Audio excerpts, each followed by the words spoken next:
Hello नमस्कार दोस्तों, स्वागत है आप सभी का हमारे YouTube चैनल तत्काल एजुकेशन पे। दोस्तों उम्मीद करते हैं आप सभी बहुत अच्छे होंगे। आपकी तैयारी भी काफ़ी ज़बरदस्त तरीके से चल रही होगी।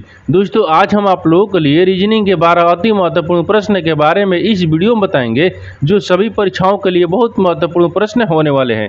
आप किसी भी गवर्नमेंट एग्जाम की तैयारी कर रहे हैं, इस टाइप के प्रश्न हमेशा पेपर में देखने को मिलेंगे।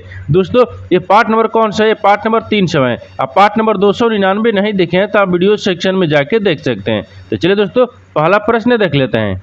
दोस्तों पहला नंबर प्रश्न है, इसमें देखिए नीचे दी गई श्रृंखला श्रेणी में प्रश्नवाचक चिन्ह के स्थान पर यानी कौन सी संख्या आएगी। देखिए नीचे आपको एक यहाँ पर श्रृंखला दी है, ठीक। इन श्रृंखला में बताना है कि प्रश्नवाचक के चिन्ह पर इन 4 ऑप्शन में से कौन सा संख्या के यहाँ पर भरा देगा।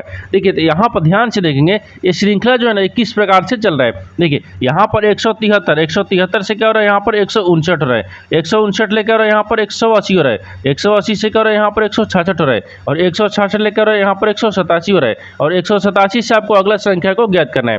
देखिए तो यहाँ पर ध्यान से देखिए कि 173 से यहाँ पर क्या लिख रहा है, 159 किस प्रकार से लिख रहा है। तो देखिए यहाँ पर क्या करेंगे, 173 लिखे, ठीक। 173 में क्या करते हैं, 14 को माइनस कर लेंगे। जब 173 में 14 को माइनस करेंगे तो 159 आ जाएगा, और 159 ले क्या लिख रहा है, 180 लिख रहा है। तो 159 में क्या करते हैं, 159 में 21 को जोड़ देंगे तो कितना क्या है, 180 आ जाएगा, और 180 से क्या लिख रहे हैं, यहाँ पर 166 लिख रहे हैं। तो 100 देखिए 180 दिया है, तो 180 में क्या करेंगे, तो 180 में आपको 14 को माइनस कर लेंगे तो 166 आ जाएगा, ठीक। उसी प्रकार से देखिए यहाँ पर 166 लेकर लिख रहे हैं, 187 लिख रहे हैं। तो 166 में क्या करेंगे, 166 में आपको 21 को जोड़ देंगे तो कितना क्या, 187 आ जाएगा, ठीक। उसी प्रकार से यहाँ पर अगला संख्या को क्या रखेंगे। देखिए तो यहाँ पर 14 माइनस किया है, यानी प्लस 21 किया है, फिर 14 माइनस किया है, फिर प्लस 21 किया है, तो अब की बार क्या करेंगे, -14 करेंगे। क्या करेंगे, -14 करेंगे। तो यहाँ पर क्या करेंगे, 187 में क्या करेंगे, माइनस को क्या करेंगे, 14 कर लेंगे। क्या करेंगे, -14 करेंगे। जब -14 करेंगे तो यहाँ पर कितना आ जाएगा, 173 आ जाएगा। कितना क्या,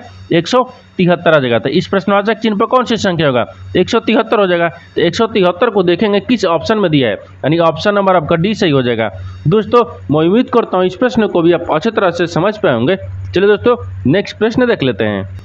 दोस्तों दूसरा नंबर प्रश्न है, इसमें देखिए नीचे दिए गए विकल्पों में से संबंधित संख्या को चुनिए। देखिए नीचे आपको एक संबंधित संख्या दी है, यहाँ पर 11-25 जो है ना आपको 18 से संबंधित है, ठीक। उसी प्रकार से 13-56 जो है ना इस प्रश्नवाचक के चिन्ह पर इन 4 ऑप्शन में से किसी से संबंधित होगा। देखिए तो यहाँ पर सबसे पहले ध्यान से देखेंगे कि जो 11-25 है ना आपको 18 से किस प्रकार से संबंधित है। यहाँ पर जो 11-25 है आपको 18 से किस प्रकार से संबंधित है। तो यहाँ पर ध्यान से देखिए, यहाँ पर देखेंगे कि यहाँ पर क्या करेंगे, 11-25 को क्या करेंगे कि 18 आ जाएगा। देखिए तो 11-25 किन संख्याओं से मिलकर बन रहा है। देखिए एक बन रहा है, यहाँ पर 2 हो रहा है, फिर यहाँ पर 5 हो रहा है। तो इनको आपस में क्या करेंगे, इसमें आपस में क्या करेंगे कि यहाँ पर देखिए इनको क्या करते हैं, इनको आपस में क्या करते हैं, जोड़ लेते हैं। क्या करेंगे, जोड़ेंगे। जब आपस में जोड़ लेंगे तो यहाँ पर कितना देगा, देखिए 5-4 कितना हो गया, 9 हो गया। कितना का, 9 हो गया। और 9 को क्या करेंगे, 9 को क्या करेंगे कि 18 आ जाएगा। तो 9 में देखिए क्या करेंगे, 2 से गुना कर लेते हैं। जब 2 से गुना करेंगे तो देखिए यहाँ पर कितना गया, 18 गया। कितना गया, 18 गया। तो वही 18 आपको 18 से संबंधित है, ठीक। उसी प्रकार से क्या करेंगे, 13-56 जो लिखा है ना, 13-56 को भी आपको उसी प्रकार से रखेंगे। देखिए तो 13-56 देखेंगे किन संख्याओं से मिलकर बन रहा है। देखिए तो यहाँ पर 13-56 1 हो गया, फिर यहाँ पर 3 हो गया, फिर यहाँ पर 5 हो गया, फिर यहाँ पर 6 हो गया। इनको भी क्या करेंगे, आपस में जोड़ लेंगे। जब सबको क्या करेंगे, आपस में जोड़ लेते हैं। जब सबको आपस में जोड़ लेंगे यहाँ पर कितना हो जाएगा, देखिए तो यहाँ पर क्या 6-5 11 हो गया, 11-4 कितना गया, 15 हो गया। कितना गया, 15 गया। और 15 में क्या करेंगे, 2 से गुना करेंगे। जब 15 में 2 से गुना करेंगे तो यहाँ पर कितना गया, 30 आ गया। कितना गया, 30 हो जाएगा। तो यहाँ पर 13-56 जो है ना आपको 30 ले संबंधित होगा। किसे, 30 ले। तो 30 देखेंगे किस ऑप्शन में दिया है, यानी ऑप्शन नंबर आपका कौन सा हो जाएगा, ऑप्शन नंबर आपका ए सही हो जाएगा। दोस्तों मैं उम्मीद करता हूँ इस प्रश्न को भी आप अच्छी तरह से समझ पाए होंगे। तो चलिए दोस्तों नेक्स्ट प्रश्न देख लेते हैं। दोस्तों तीसरा नंबर प्रश्न है, इसमें देखिए दिए गए आंकड़े से कितने समकोण त्रिभुज बनाए जा सकते हैं। देखिए यहाँ पर आपको एक चित्र दिया है, ठीक। इन चित्र में बताना है कि कितने त्रिभुज आपको बनेंगे, ठीक। देखिए यहाँ पर क्या करेंगे, यहाँ पर सबसे पहले वीडियो को रोककर खुद अपने आप से बनाने का कोशिश करिएगा, और यहाँ पर 12 प्रश्न में से आपने कितने प्रश्न सही किए हैं वीडियो को लास्ट में कमेंट में जरूर बताइएगा। देखिए तो यहाँ पर सबसे पहले ध्यान से देखिए कि इन आकृति में कितने त्रिभुज बनेंगे। देखिए तो कितने त्रिभुज बन रहे हैं, देखिए यहाँ पर 1 हो गया, 1 2 हो गया, 2 हो गया, 2 1 3 हो गया, ठीक। 3 1 4 हो गया, 4 1 5 हो गया, 6 हो गया, यहाँ पर 7 हो गया, यहाँ पर 8 हो गया। देखिए अभी त्रिभुज आपको कितने बन रहा है, 8 त्रिभुज बन रहा है। अब देखिए अब कहीं त्रिभुज बन रहा है आपको त्रिभुज नहीं बन रहा है, यानी त्रिभुजों की संख्या कितना गया, यहाँ पर त्रिभुजों की संख्या देखिए 8 गो है, कितने 8 गो है, तो त्रिभुजों की संख्या कितने 8 है, तो 8 को देखेंगे किस ऑप्शन में दिया है, ऑप्शन नंबर आपका कौन सा हो जाएगा, तो ऑप्शन नंबर आपका 20 सही हो जाएगा। दोस्तों मैं उम्मीद करता हूँ इस प्रश्न को भी आप अच्छे तरह से समझ पाएंगे। तो चलिए दोस्तों नेक्स्ट प्रश्न देख लेते हैं। दोस्तों 4 नंबर प्रश्न है, इसमें देखिए यदि d बराबर 4 यानी कवर बराबर यहाँ पर 63 लिख रहा है, तो बताना है कि बेसिस बराबर क्या लिखेगा। देखिए यहाँ पर पहले प्रश्न समझिए इसमें क्या बोल रहा है। देखिए यहाँ पर बोल रहा है कि d बराबर 4 लिख रहा है, कवर बराबर 63 लिख रहा है, तो बेसिस बराबर क्या लिखेगा। तो देखिए यहाँ पर सबसे पहले ध्यान से देखेंगे कि d बराबर 4 किस प्रकार से लिख रहा है, तो d का स्थानीय मान कितना होता है, यहाँ पर d का स्थानीय मान कितना आता है 4 आता है, तो वही आपको क्या लिख रहा है 4 लिख रहा है, क्या लिख रहा है 4 लिखा है, ठीक 4 लिखा है। उसी प्रकार से देखिए कवर को आपको क्या लिख रहा है 63 लिख रहा है, तो कवर को 63 किस प्रकार से लिख रहा है। देखिए कवर का स्थानीय यानी क्या सी दिया है, तो सी का स्थानीय मान कितना होता है 3 होता है। उसी प्रकार से ओ का स्थानीय मान कितना आता है 15 आता है, और भी दिया है, ठीक भी का स्थानीय मान कितना होता है यहाँ पर 22 आता है, और यहाँ पर ई दिया है, ठीक ई का स्थानीय मान कितना होता है 5 होता है, और आर का स्थानीय मान कितना होता है यहाँ पर 18 होता है। इनको आपस में क्या करेंगे कि 63 आ जाएगा। देखिए तो सबको क्या करते हैं आपस में जोड़ लेंगे, जब सबको आपस में जोड़ेंगे तो यहाँ पर कितना आ जाएगा 63 आ जाएगा, कितना का यहाँ पर 63 आ जाएगा, कितना का 63 आ जाएगा। देखिए 3 को 15 को 22 को 5 को 18 को आपस में जोड़ेंगे तो 63 आ जाएगा। यानी क्या कह रहा है यहाँ पर स्थानीय मान लिखकर सबको जोड़ रहा है तो आपको बराबर में लिख रहा है, ठीक। उसी प्रकार से क्या करेंगे बेसिस को लिखेंगे। देखिए यहाँ पर क्या लिख रहा है बी लिखा है, बी लिखा है, ए लिखा है, एस लिखा है, आई लिखा है, और यहाँ पर इस लिखा है। अब आपको क्या लिख रहा है, देखिए बी का स्थानीय मान कितना होता है 2 पाता है, ए का स्थानीय मान कितना होता है 1 होता है, और यहाँ पर एस का स्थानीय मान कितना होता है 19 होता है, और आई का स्थानीय मान कितना होता है 9 होता है, और एस का स्थानीय मान कितना होता है 19 होता है। इन सबको क्या करेंगे आपस में जोड़ लेंगे। देखिए सबको आपस में जोड़ लेते हैं, यहाँ पर जोड़ेंगे तो कितना गया 19। देखिए यहाँ पर कितना गया तो 19 हो गया, फिर 9 हो गया, फिर 19 हो गया, फिर 1 हो गया, फिर 2 हो गया। सबको आपस में जोड़ने के बाद में हमको कितना रहे 50 आ जाएगा, कितना 50। तो बेसिस को क्या लिखेगा, तो बेसिस को आपको 50 लिखेगा, क्या लिखेगा 50 लिखेगा। तो 50 देखेंगे किस ऑप्शन में दिया है, यानी ऑप्शन नंबर कौन सा हो जाएगा, ऑप्शन नंबर आपका ए सही हो जाएगा। दोस्तों मैं उम्मीद करता हूँ इस प्रश्न को भी आप अच्छी तरह से समझ पाएंगे। तो चलिए दोस्तों नेक्स्ट प्रश्न देख लेते हैं। दोस्तों 5वां प्रश्न है, इसमें देखिए नीचे दिए गए प्रश्न आकृति में यानी लुप्त संख्या ज्ञात कीजिए। देखिए नीचे आपको यहाँ पर एक आकृति दी है, इन आकृति में देखेंगे कि प्रश्नवाचक चिन्ह कहाँ पर दिए, यहाँ पर दिए। इन्हीं के जगह पर आपको बताना है कि इन 4 ऑप्शन में से कौन सा संख्या को यहाँ पर भरा जाएगा। देखिए तो सबसे पहले ध्यान से देखेंगे इस तरह का प्रश्न में क्या होता है, या तो रो में ज्ञात करेंगे या तो कलम में ज्ञात करेंगे। देखिए तो रो में देखेंगे तो यहाँ पर क्या दिख रहा है 7 दिख रहा है, यहाँ पर बड़ी क्या दिख रहा है 3 दिख रहा है। बड़ी संख्या आपको किधर दिख रहा है बीच में दिख रहा है, क्या दिख रहा है बीच में दिख रहा है। तो जब बड़ी संख्या हमको बीच में दिख रहा है तो ना रो में या ना तो कॉलम में ज्ञात करेंगे। इसमें क्या करेंगे थोड़ा सा इसमें लॉजिक लगाएंगे, क्या करेंगे लॉजिक को लगाएंगे। देखिए लॉजिक किस प्रकार से लगाएंगे, यहाँ पर 7 लिखा है और यहाँ पर क्या लिख रहा है 3 लिखा है। 7 और 3 को आपस में क्या करेंगे कि बीच वाली संख्या को ज्ञात होगा, ठीक बीच वाली संख्या को ज्ञात होगा। देखिए तो 7 और 3 को आपस में जोड़ेंगे तो कितना आएगा 10 आ गया, लेकिन यहाँ पर 343 लिख रहा है, नहीं हो रहा है। गुना करके देखते हैं तो 7 के 21 होता है, यहाँ पर क्या लिख रहा है 343 लिख रहा है, ये भी नहीं हो रहा है। गुना करने पर नहीं हो रहा है, जोड़ने पर नहीं हो रहा है। इसमें क्या करेंगे, इसमें थोड़ा सा इसमें और दिमाग लगाएंगे, क्या करेंगे दिमाग लगाते हैं। देखिए जो आपको यहाँ पर पहला में 7 दिया ना जी, देखिए 7 दिया है, जो पहला में 7 दिया है इस 7 को क्या करेंगे, ये 3 लिखा है ना 3 को क्या करेंगे यानी 7 का क्या करेंगे और स्क्वायर कर देंगे, क्या करेंगे क्यूब करेंगे। जैसे में देखिए यहाँ पर लिख रहे हैं, देखिए 7 लिख रहा है ना 7, तो 7 का क्या करेंगे 7 का पावर क्या करेंगे ई वाला 3 रख लेंगे, क्या करेंगे ये 3 रखेंगे। देखिए 7 का जब पावर 3 करेंगे तो यहाँ पर कितना गया यानी 343 आ जाएगा। देखिए 7 लिखा है ई वाला और 7 के पावर ई वाला करेंगे, ठीक। उसी प्रकार से देखिए यहाँ पर क्या लिख रहे हैं, तो यहाँ पर आपको 2 लिखा है, क्या लिखा है 2 लिखा है, तो 2 लिखा है तो यहाँ पर 2 को रख लेंगे और 2 का पावर क्या करेंगे, तो 2 का पावर आपको 8 करेंगे, क्या करेंगे 8 करेंगे। जब 2 का पावर 8 करेंगे तो यहाँ पर कितना गया 56 आ जाएगा, 256 आ जाएगा। ठीक उसी प्रकार से देखिए यहाँ पर क्या लिख रहे हैं 5 लिख रहे हैं, तो यहाँ पर हम 5 को रखेंगे और 5 को क्या करेंगे 5 का पावर क्या करेंगे, तो 5 के पावर देखिए यहाँ पर 4 लिखा है, तो 4 को यानी क्या करेंगे 5 के पावर 4 रखेंगे। जब 5 के पावर 4 रखेंगे तो यहाँ पर कितना देगा, यहाँ पर यानी 625 आ गया, कितना का 625 आ जाएगा। तो इस प्रश्नवाचक चिन्ह पर आपको बोल रहा है तो कि कौन सी संख्या भरा जाएगा, तो 625 भरा जाएगा। तो 625 आपको देखेंगे किस ऑप्शन में दिख रहा है, यानी ऑप्शन नंबर कौन सा हो जाएगा, ऑप्शन नंबर आपका ऑप्शन नंबर ए आपका सही हो जाएगा। दोस्तों मैं उम्मीद करता हूँ इस प्रश्न को भी आप अच्छे तरह से समझ पाएंगे। तो चलिए दोस्तों नेक्स्ट प्रश्न देख लेते हैं। दोस्तों 6 नंबर प्रश्न है, इसमें देखिए उस वेन आरेख का चयन करें जो दिए गए वर्गों के बीच संबंध को सर्वोत्तम रूप से दर्शाता है। देखिए यहाँ पर खेल दिया है, शतरंज है और टेनिस दिया है। इन तीनों शब्द को आपस में बताना है किस प्रकार से आपस में सम्मिलित है और इन 4 वेन डायग्राम में से कौन सा वेन डायग्राम बनेगा। देखिए यहाँ पर क्या करेंगे, यहाँ पर ध्यान से देखेंगे कि जो आपका खेल शतरंज और टेनिस में से सबसे कॉमन कौन सा दिख रहा है, इन तीनों शब्द में से कॉमन कौन सा दिख रहा है, तो तीनों में से सबसे कॉमन क्या दिख रहा है, यहाँ पर खेल दिख रहा है। क्या दिख रहा है, यहाँ पर खेल हो जाएगा।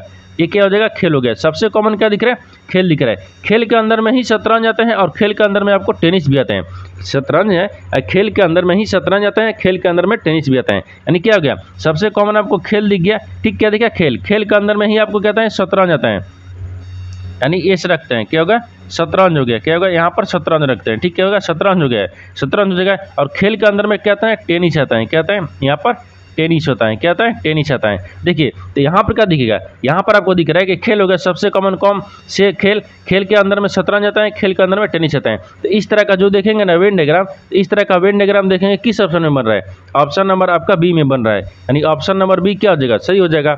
दोस्तों मैं उम्मीद करता हूँ इस प्रश्न को भी आप अच्छे तरह से समझ पाएंगे। तो चलिए दोस्तों नेक्स्ट प्रश्न देख लेते हैं।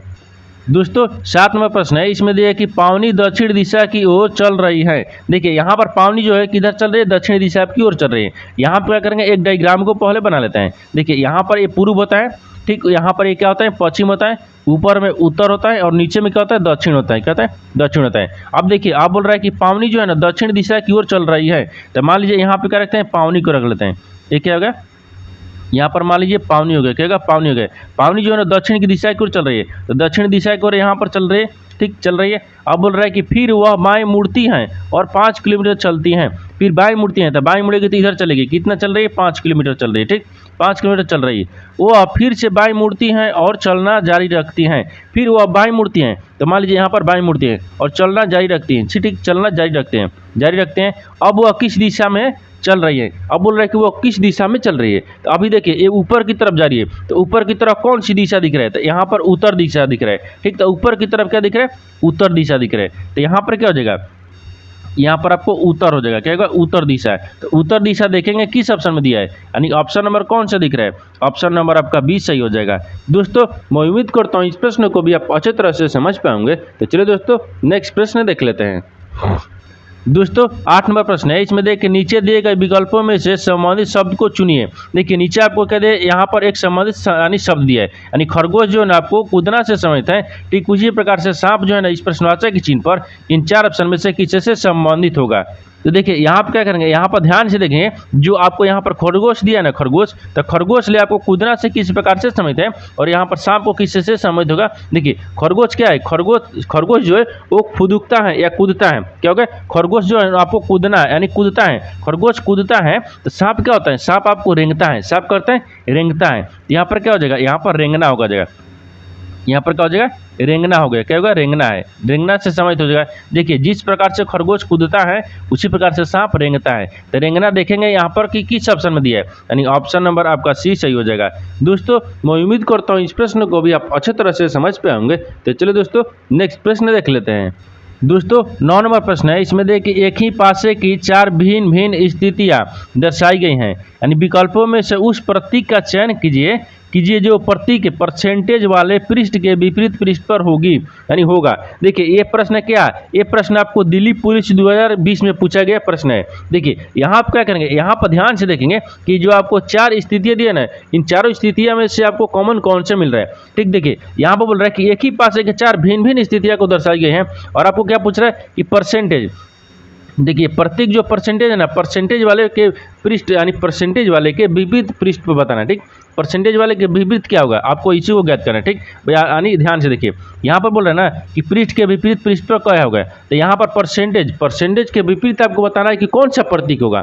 देखिए यहाँ पर सबसे कॉमन देखेंगे, इन चारों स्थितियाँ में से सबसे कॉमन क्या दिख रहा है। तो देखिए सबसे कॉमन आपको मान लीजिए यहाँ पर क्या दिख रहा है, तो देख लीजिए यहाँ पर पूछा है कि परसेंटेज को, तो यहाँ पर देखते हैं कि प्लस दिख रहा है। देखिए इसमें भी प्लस दिख रहा है, देखिए इसमें भी प्लस दिख रहा है, दोनों कॉमन दिख गया। क्या दिख गया, कॉमन दिख गया। उसी प्रकार से देखिए अदरेट इसमें भी दिख रहा है और अदरेट इसमें भी दिख रहा है, दोनों में भी अदरेट दिख रहा है। ठीक उसी प्रकार से देखिए यहाँ पर हच दिख रहा है और यहाँ पर भी हच दिख रहा है, ये भी दिख रहा है। उसके बाद में देखिए स्टार इसमें भी मिल रहा है और स्टार इसमें भी मिल रहा है, यानी क्या मिल रहा है, दोनों में जुड़ा जुड़ा मिल रहा है। ठीक क्या हो रहा है, चारों ऑप्शन में से, चारों स्थितियाँ में से आपको क्या जोड़ा जोड़ा मिल रहा है। उसी प्रकार से इसमें भी जोड़ा देखेंगे। देखिए इसमें जोड़ा देखेंगे, इसमें जोड़ा क्या दिख रहा है, देखिए परसेंटेज को आपको एंड लिख रहा है, और परसेंटेज को क्या लिख रहा है, यहाँ पर एंड लिख रहा है। देखिए यहाँ पर देख लेते हैं, जैसे आपको विपरीत यानी क्या है, यहाँ पर क्या पूछा है, यहाँ पर विपरीत पूछा है, ठीक, विपरीत। तो मान लीजिए यहाँ पर विपरीत क्या रखते हैं, प्लस को रखते हैं, यानी प्लस का विपरीत क्या हो गया, तो प्लस का विपरीत आपको प्लस हो गया। ऑदरेट पूछ रहा है, तो मान लीजिए ऑदरेट हो गया, ठीक, ऑदरेट। तो ऑदरेट का विपरीत क्या हो जाएगा, ऑदरेट दिया है, और उसी प्रकार से अस्टार दिया है, ठीक है, अस्टार दिया है। और अस्टार का विपरीत क्या पूछा है, तो अस्टार के विपरीत आपको अस्टार दिया है। लेकिन यहाँ पर देखेंगे हज का विपरीत क्या दिख रहा है, तो हज का विपरीत क्या दिख रहा है, तो हज का विपरीत आपको हज ही दिख रहा है, क्या दिख रहा है, हज दिख रहा है। लेकिन यहाँ पर क्या परसेंटेज दिए, क्या दिए, परसेंटेज। लेकिन परसेंटेज के विपरीत आपको देखिए, परसेंटेज के विपरीत एंड दिख रहा है, क्या दिख रहा है, एंड दिख रहा है। परसेंटेज का विपरीत क्या दिख रहा है, एंड दिख रहा है, यहाँ पर एंड हो गया, क्या होगा, एंड दिख रहा है। तो आपको वही पूछा है कि प्रतीक परसेंटेज वाले पृष्ठ पर यानी विपरीत कौन सी पृष्ठ होगी, तो परसेंटेज वाले देखिए, तो परसेंटेज का विपरीत क्या होगा, तो यहाँ पर एंड दिख रहा है, क्या दिख रहा है, एंड दिख रहा है। तो एंड देखेंगे किस ऑप्शन में दिया है, यानी ऑप्शन नंबर कौन सा होगा, ऑप्शन नंबर आपका सी सही हो जाएगा। दोस्तों मैं उम्मीद करता हूँ इस प्रश्न को भी आप अच्छी तरह से समझ पाएंगे। तो चलिए दोस्तों नेक्स्ट प्रश्न देख लेते हैं।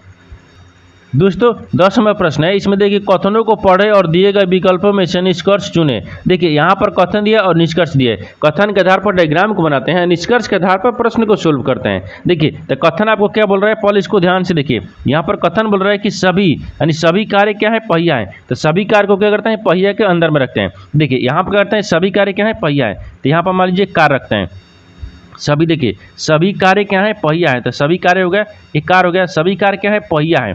यहाँ पर क्या हो जाएगा, तो पहिया है। देखिए पहिया हो गया, क्या हो गया, यहाँ पर पहिया हो गया, क्या हो गया, पहिया हो गया। उसके बाद में देखिए दूसरा में क्या बोल रहा है कि सभी चार पहिया वाहन है। सभी जो चार पहिया है ना, तो क्या है, वाहन है। तो सभी पहिया को क्या करते हैं, वाहन में रखते हैं।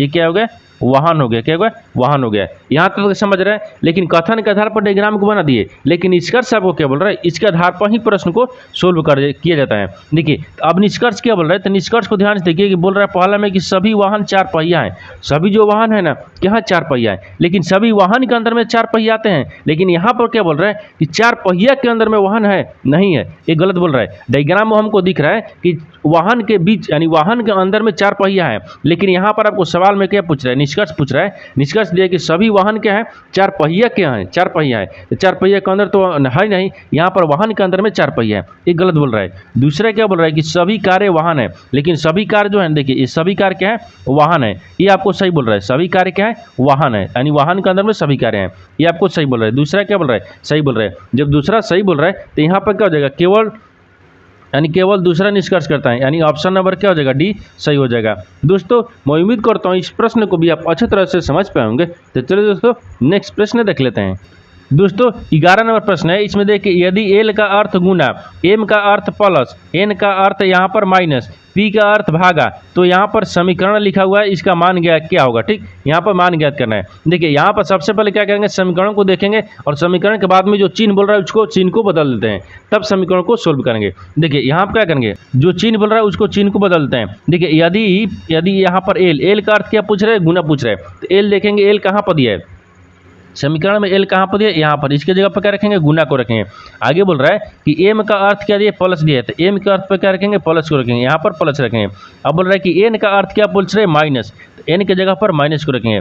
अब यहाँ पर बोल रहा है कि पी का अर्थ क्या होगा, भागा, तो पी के जगह पर क्या रखेंगे, यहाँ पर भागा रखेंगे। अब देखिए आप समीकरण को सोल्व करेंगे, तो यहाँ पर कितना का 44 है, कितना का 44 प्लस कितना दिया है, 64 दिया है, कितना ये 64 दिया है, और 64 दिया है, और यहाँ पर फिर क्या दिया है, माइनस दिया है, फिर यहाँ पर 60 दिया है, फिर यहाँ पर भागा दिया है, फिर यहाँ पर 15 दिया है, फिर यहाँ पर गुना दिया है, और यहाँ पर 4 दिया है। अब आपको मान ज्ञात करना है, तो पहले क्या करेंगे, पहले भागा करेंगे, क्या करेंगे, पहले भाग करेंगे। देखिए यहाँ पर क्या हो जाएगा, 15 चौके 60 हो गया, कितना गया, 60 हो गया, और 44 और देखिए यहाँ पर 44 और 60 को क्या करेंगे, आपस में जोड़ लेते हैं। जब 44 और 60 को आपस में जोड़ लेंगे, 44 और 60 को आपस में जोड़ेंगे तो कितना देगा, यहाँ पर 8 4 4 कितना गया, 8 आ गया, यहाँ पर 6 4 कितना गया, 10 हो गया, 108 आ गया। और 108 में क्या करेंगे, देखिए यहाँ पर 4 हो गया, फिर गुना कितने दिए 4 दिए, तो यहाँ पर 108 आ गया। देखिए 108 हो गया, और 108 में क्या करेंगे यानी क्या हो जाएगा 4 को 16 हो गया, यहाँ पर क्या करेंगे 16 को घटा लेंगे। जब देखिए 108 में से 16 को घटा लेंगे तो यहाँ पर कितना बचेगा 92 बचेगा। कितना बचेगा 92 बचेगा, तो 92 हो जाएगा। तो 92 देखेंगे किस ऑप्शन में दिया है, तो ऑप्शन नंबर आपका डी सही हो जाएगा। दोस्तों मैं उम्मीद करता हूँ इस प्रश्न को भी आप अच्छी तरह से समझ पाए होंगे। तो चलिए दोस्तों नेक्स्ट प्रश्न देख लेते हैं। दोस्तों 12 नंबर प्रश्न है, इसमें देखिए दिए गए वेन आरेख में कौन सा स्थान उस कोच का प्रतिनिधित्व कर रहा है जो एक खिलाड़ी भी हैं लेकिन लड़कियां नहीं हैं। देखिए यहाँ पर क्या पूछ रहा है, देखिए यहाँ पर आपको क्या दिया है, यहाँ पर बोल रहा है कि यहाँ पर देखिए एक त्रिभुज दिख रहा है ना, एक त्रिभुज आपको लड़कियों को सूचित करता है। यहाँ पर वर्ग यानी वृत्त जो है, वृत्त आपको यहाँ पर कोच का प्रतिनिधित्व कर रहा है। लेकिन यहाँ पर जो आयत दिया है ना, आयत आपको किस पर, आयत आपको खिलाड़ी को प्रतिनिधित्व कर रहा है। लेकिन यहाँ पर क्या करेंगे, यहाँ पर आपको जो सवाल पूछा है पहले उसको जवाब देंगे। देखिए सवाल यहाँ पर पूछ रहे हैं कि दिए गए वेन आरेख में से कौन सा स्थान, देखिए कौन सा स्थान उस कोच का प्रतिनिधित्व कर रहा है, उस कोच का प्रतिनिधित्व कर रहा है, किसका, कोच का। तो कोच आपको ये वाला दिख रहा है, कोच का प्रतिनिधित्व कर रहा है जो एक खिलाड़ी भी हैं, क्या है, एक खिलाड़ी भी हैं लेकिन यहाँ पर लेकिन लड़की नहीं। तो यहाँ पर पूछ रहा है कि उस कोच को, देखिए यहाँ पर पूछ रहा है कि उस कोच को सूचित करना है जो कि यहाँ पर एक क्या है, खिलाड़ी हो लेकिन लड़कियाँ नहीं होना चाहिए। तो त्रिभुज वाला लड़की दी है तो लड़की को हम काट लेते हैं, लड़की को तो हमसे पूछा नहीं है, लड़की को नहीं लेना है। लेकिन क्या लेना है वो इसमें बताना है कि ऐसा देखिए कोच है जो कि लड़कियां भी हैं, क्या है, लड़की। यानी इसमें क्या बताना है, इसमें यही बताना है कि देखिए यहाँ पर कोच भी होना चाहिए और लड़की भी होना चाहिए, खिलाड़ी भी होना चाहिए, सॉरी क्या है, खिलाड़ी भी होना चाहिए। यानी इसमें कैसी, यानी इनमें आपको कौन सा अक्षर दिख रहा है, इसमें कौन सा अक्षर आपको दिख रहा है जो कि लड़की भी है, सॉरी यानी खिलाड़ी भी हैं और यहाँ पर कोच भी हैं। देखिए यहाँ पर अगर मान लीजिए इसको क्या रखते हैं, यू रखेंगे तो खाली आपको कोच में दिख रहा है। लेकिन अगर देखिए यहाँ पर टी को रखेंगे, देखिए यहाँ पर टी दिया है, टी जो है ना आपको को देखिए टी जो दिया है ये आपको कोच में भी है और यहाँ पर आपको यानी खिलाड़ी में भी दिया है, क्या है, खिलाड़ी में भी दिया है। तो टी आपको क्या हो जाएगा, टी आपको सही हो जाएगा, क्या होगा, टी जो है ना, टी देखिए यहाँ पर बोल रहा है कि टी जो है, तो यहाँ पर देखिए तो कोच भी है, देखिए कोच भी है और यहाँ पर एक खिलाड़ी भी है। लेकिन यहाँ पर देखिए लड़की नहीं है, क्या है, लड़की नहीं है, ये आपको लड़की नहीं है। देखिए यहाँ पर क्या हो जाएगा, टी हो जाएगा। टी जो है ना, टी यानी टी अक्षर क्या है, यानी टी अक्षर जो है ना, टी अक्षर क्या है, यहाँ पर आपको कोच भी है। देखिए यहाँ पर कोच भी है, क्या हो जाएगा, कोच हो गया, ठीक, कोच भी हो गया, यहाँ पर खिलाड़ी भी हो गया, क्या होगा, खिलाड़ी भी है, यहाँ पर खिलाड़ी भी है। तो देखिए टी हो गया, तो टी देखेंगे किस ऑप्शन ने दिया है, तो ऑप्शन नंबर आपका बी सही हो जाएगा। दोस्तों मैं उम्मीद करता हूँ इस प्रश्न को भी आप अच्छे तरह से समझ पाएंगे। तो चलिए दोस्तों नेक्स्ट वीडियो में मिलते हैं, तब तक जय हिंद दोस्तों।